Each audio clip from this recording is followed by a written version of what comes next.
Hello everyone, this is Anita. Welcome back to our channel knowledge network. इस channel पर CSJM university, जिसे Kanpur university भी कहते हैं, उसकी बीएड की क्लासेस चल रही हैं, जिसमें हम कवर कर रहे हैं पेपर 1 को, पेडागोजी ऑफ फिजिकल साइंस। ठीक है, इसकी आज ये 5th क्लास रहने वाली है, जिसका हमारा टॉपिक है माध्यमिक स्तर पर भौतिक विज्ञान शिक्षण के उद्देश्य।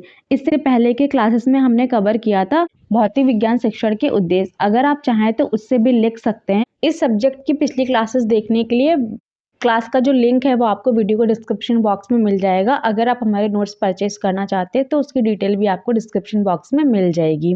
ठीक है, कानपुर यूनिवर्सिटी का ऑब्जेक्टिव पेपर होता है, तो हम पहले थ्योरी को पढ़ेंगे, फिर उसके MCQs वाइज क्वेश्चन करेंगे, जिससे आपके थ्योरी भी कवर हो जाएगी और MCQs वाइज क्वेश्चन भी कवर हो जाएंगे। आपका पेपर बहुविकल्पी टाइप होता है, लेकिन बहुविकल्पी पेपर को सॉल्व करने के लिए उसकी थ्योरी को पता होना ज़रूरी है। ठीक है, आप कानपुर यूनिवर्सिटी से बीएड कर रहे हैं या किसी अदर यूनिवर्सिटी से भी बीएड कर रहे हैं, तब भी ये क्लास आपके लिए बहुत ही हेल्पफुल रहने वाली है, क्योंकि ये जो सब्जेक्ट है ना, वो सारी यूनिवर्सिटी में किसी न किसी सेमेस्टर में या फिर जिनका ईयर का एग्ज़ाम होता है, ईयरली एग्ज़ाम होते हैं, उनमें रहता ही रहता है। ठीक है, तो स्टार्ट करते हैं आज की क्लास। आपको फर्स्ट पेपर को समझने के लिए क्लासेस को सीक्वेंस बाई देखना बहुत ज़रूरी है, क्योंकि इसमें हम लोग सीक्वेंस बाई सारी चीज़ें को कवर कर रहे हैं। हर चैप्टर के बाद में उसके MCQs क्वेश्चन को सॉल्व करते हैं। तो आप पहले थ्योरी पोर्शन को पढ़िए, उसके बाद उसके MCQs टाइप क्वेश्चन को सॉल्व करिए। तो स्टार्ट करते हैं आज की क्लास।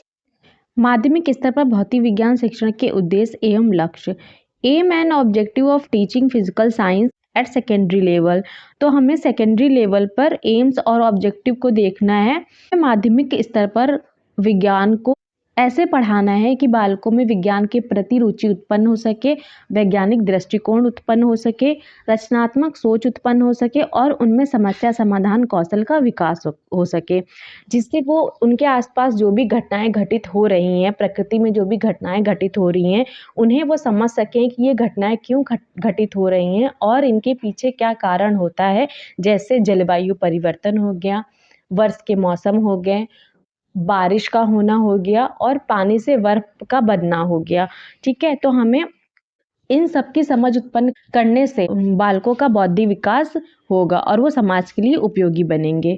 तो देखते हैं, माध्यमिक स्तर पर भौतिक विज्ञान पढ़ाने के लक्ष्य छात्रों में वैज्ञानिक दृष्टिकोण, रचनात्मक सोच और समस्या समाधान कौशल विकसित करना है, ताकि वो प्राकृतिक घटनाओं को समझ सकें, वैज्ञानिक सिद्धांतों को अपनी रोजमर्रा की जिंदगी में लागू कर सकें और वैज्ञानिक जानकारी को सही ढंग से समझ सकें, जिससे उनका बौद्धिक विकास हो और वो समाज के लिए उपयोगी बने। तो अब इनको हम लोग पॉइंट वाइज डिस्कस कर लेते हैं कि माध्यमिक स्तर पर भौतिक विज्ञान शिक्षण के क्या उद्देश्य और लक्ष्य रहते हैं। पहला है उच्च प्राथमिक स्तर पर अर्जित ज्ञान क्षमताओं एवं कुशलताओं को स्थायी एवं दृढ़ बनाना। जो उच्च प्राथमिक स्तर होता है, उनमें जो हम बालक ज्ञान अर्जित करते हैं, उनकी क्षमताओं को स्थायी बनाना और अधिक दृढ़ बनाना। सेकंड है वैज्ञानिक प्रत्ययों, सिद्धांतों एवं नियमों की समझ का विकास करना। जो भी विज्ञान के सिद्धांत होते हैं, संप्रत्यय होते हैं, उनके नियम होते हैं, नियमों की समझ विकसित करना। थर्ड है छात्रों में उपकरणों को प्रयोग में लाना, संप्रेषण और समस्या समाधान के कौशल का विकास करना। फोर्थ पॉइंट है छात्रों व समाज की उन्नति और सुधार हेतु सामाजिक नीति विषयक, नैतिक और सौंदर्यात्मक मूल्यों का विकास करना। फिफ्थ पॉइंट है वैज्ञानिकों के योगदान की प्रशंसा करना। हमें कक्षा में बालकों के सामने वैज्ञानिकों की जो भी उनके द्वारा किए गए कार्य हैं, उनके योगदान की प्रशंसा करनी है, ताकि बालकों के अंदर विज्ञान के प्रति रुचि उत्पन्न हो सके और विज्ञान को जानने की जिज्ञासा उत्पन्न हो सके। 6 पॉइंट है हमारा विज्ञान के यथासंभव दुरुपयोगों के प्रति छात्रों को सचेत करना या विज्ञान के दुरुपयोगों की सुरक्षा करने के लिए छात्रों को ज्ञान प्रदान करना। विज्ञान के दुरुपयोगों के प्रति छात्रों को सचेत करना और हमें विज्ञान के दुरुपयोगों की सुरक्षा करने के लिए छात्रों को ज्ञान भी प्रदान करना होता है। 7 पॉइंट है छात्रों के ज्ञान को बढ़ावा देना। जो भी छात्र समझ रहे हैं, जो सीख रहे हैं, उसमें और अधिक ज्ञान को बढ़ावा देना। 8 पॉइंट है छात्रों की निरीक्षण शक्ति का विकास करना। छात्र कितना कर सकते हैं, इस शक्ति का भी विकास करना। 9 पॉइंट है छात्रों का ज्ञानात्मक, भावनात्मक व क्रियात्मक तीनों रूपों विकास करना। हमें बालक का सर्वांगीण विकास करना होता है, जिसमें 3 पक्ष होते हैं, ज्ञानात्मक, भावनात्मक और क्रियात्मक।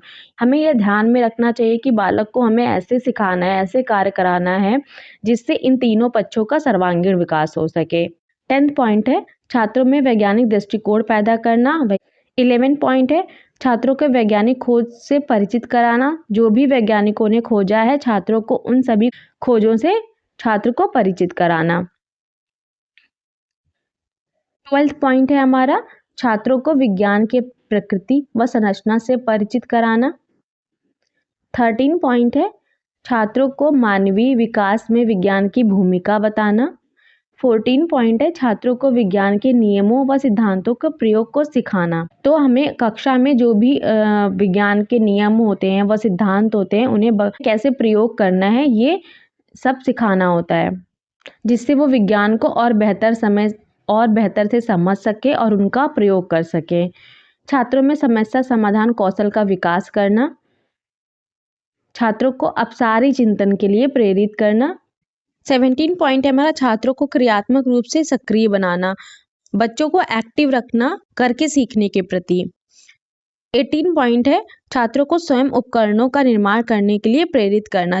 तो हमारा ये थ्योरेटिकल पोर्शन पूरा कंप्लीट हो चुका है। जो भी हमारा सेकंड चैप्टर था, उसका जो थ्योरी का पोर्शन था वो कंप्लीट हो चुका है। अब हम इसके कुछ बहुविकल्पी प्रश्नों को देख लेंगे। माध्यमिक स्तर पर भौतिक विज्ञान शिक्षण के उद्देश्य हैं: छात्रों में पर्यावरण एवं प्रकृति के प्रति रुचि का विकास करना, भौतिकी के सामाजिक उपयोग समझाना, सी है वैज्ञानिक क्रियाकलापों में रुचि का विकास करना, डी है उपयुक्त सभी। तो इसका डी नंबर सही हो जाएगा, उपयुक्त सभी।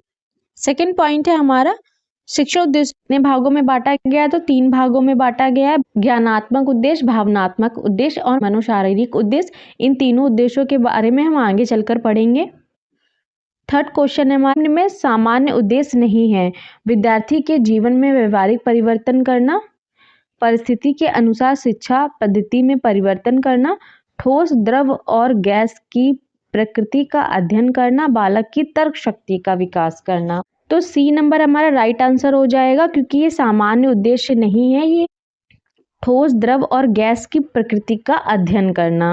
हमारे सामान्य उद्देश्य ये विद्यार्थी के जीवन में व्यवहारिक परिवर्तन करना, परिस्थिति के अनुसार शिक्षा पद्धति में परिवर्तन करना और बालक की तर्क शक्ति का विकास करना। ये तीनों हमारे सामान्य उद्देश्य है और सी पॉइंट हमारा सामान्य उद्देश्य नहीं है। 4 पॉइंट है हमारा उद्देश्य या लक्ष्य की अवधि होती है। तो लक्ष्य से तात्पर्य आप निकालेंगे तो इसका है दीर्घकालीन अवधि होती है। 5th पॉइंट है प्राप्त उद्देश्य की प्राप्ति की जिम्मेदारी प्रायः किसकी होती है? संपूर्ण राष्ट्र की, शिक्षक की, छात्रों की, समाज की। नंबर है प्राप्त उद्देश्य की प्राप्ति की जिम्मेदारी शिक्षक की होती है। तो प्राप्त उद्देश्य क्या होते हैं? हमारे जो छोटे छोटे से उद्देश्य होते हैं, जो विशिष्ट उद्देश्य होते हैं, उसे ही प्राप्त उद्देश्य कहते हैं। 6 पॉइंट है हमारा, ये काट दीजिएगा यहाँ से। विज्ञान शिक्षण के उद्देश्यों को निर्धारित करने के लिए किस बिंदु पर ध्यान नहीं दिया जाना चाहिए? उपयोगिता पर, योग्यता पर, व्यवस्था पर, व्यवहारिकता पर। तो सी नंबर इसका राइट आंसर हो जाएगा, व्यवस्था पर। निम्न में विशिष्ट उद्देश्य नहीं है: ठोस द्रव गैस की प्रकृति का अध्ययन करना, ये आपका विशिष्ट उद्देश्य है। विद्युत चुंबक व दोलक आदि का अध्ययन करना, ये भी विशिष्ट उद्देश्य है। विद्यार्थी में सृजनात्मकता का सोच विकास करना, ये आपका विशिष्ट उद्देश्य नहीं है। धातु गर्म होने पर फैल जाती है, ये भी आपका विशिष्ट उद्देश्य है। तो आपका जो विशिष्ट उद्देश्य नहीं है वो कौन सा है? वो आपका सी नंबर हो जाएगा, विद्यार्थी में सृजनात्मक सोच का विकास करना।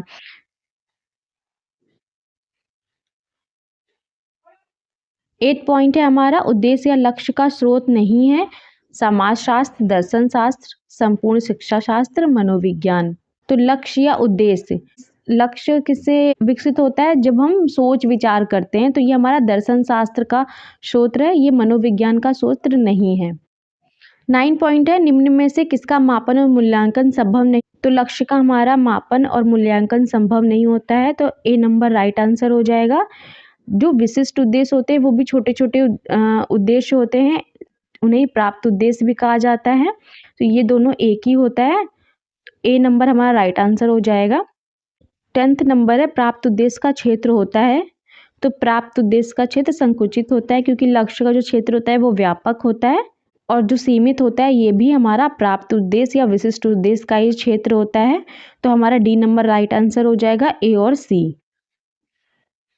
तो आज की क्लास हम लोग यहीं पे एंड करते हैं। आई होप आपको आज की क्लास बहुत पसंद आई होगी। अगर पसंद आई हो तो लाइक शेयर सब्सक्राइब ज़रूर करिएगा। अपने जो फ्रेंड है उनके पास क्लास को शेयर करिएगा, जिससे उनको भी हेल्प हो सके बीएड एग्ज़ाम में। मिलते हैं नेक्स्ट क्लास में। Till then take care.